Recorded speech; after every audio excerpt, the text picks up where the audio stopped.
You mean Susie was in on this? Not knowingly. We knew she'd planned to escape.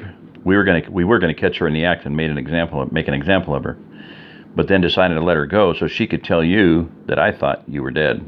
All we had to do was wait for you to show up and then give her the opportunity to get through the fence. You did all the rest. God, you're so predictable. You really made it too easy. Mark's stomach began to churn. Had he been led right into this trap? But why would John give up the ranch just to be able to have a chance to kill me, he thought. John continued to talk, obviously enamored of his own genius. See, we knew you were watching us and waiting for a chance to take us out. I figured you'd wait for most of us to leave and then take over the compound. I could have left almost right away, but I figured Gunny might get suspicious, so we waited 2 weeks. I left behind my newest and weakest men and took the hard chargers with me. I knew those pussies I left behind would fold. The only thing I didn't know was when you'd come back here and how many people you'd bring.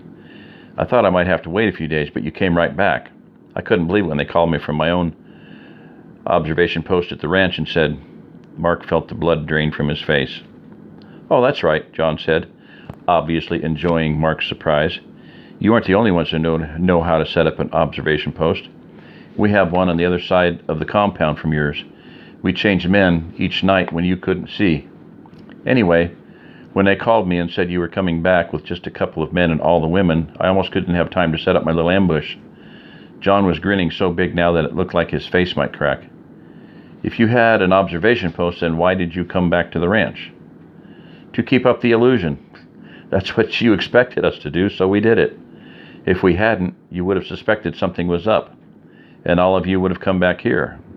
I couldn't have that if I wanted my plan to work, which it obviously has. John was really stroking his own ego now. There's no way you can take Silver Hills with only 40 men, Mark said.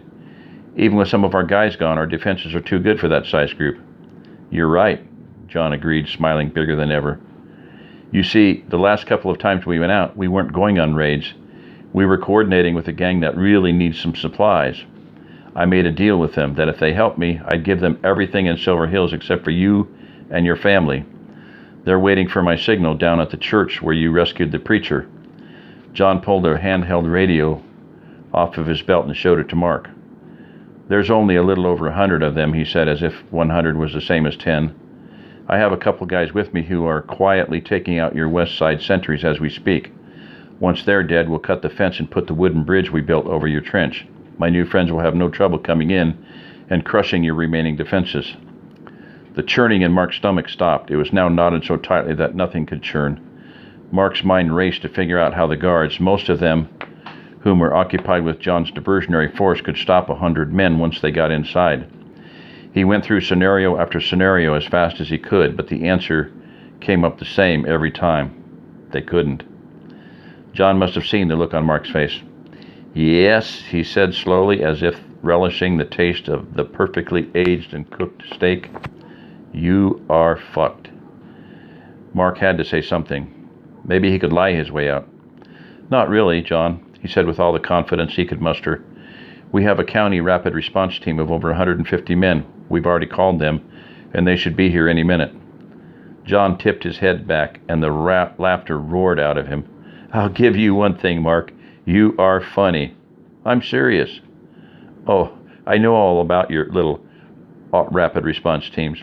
I just don't think they're going to be getting here anytime soon without their buses.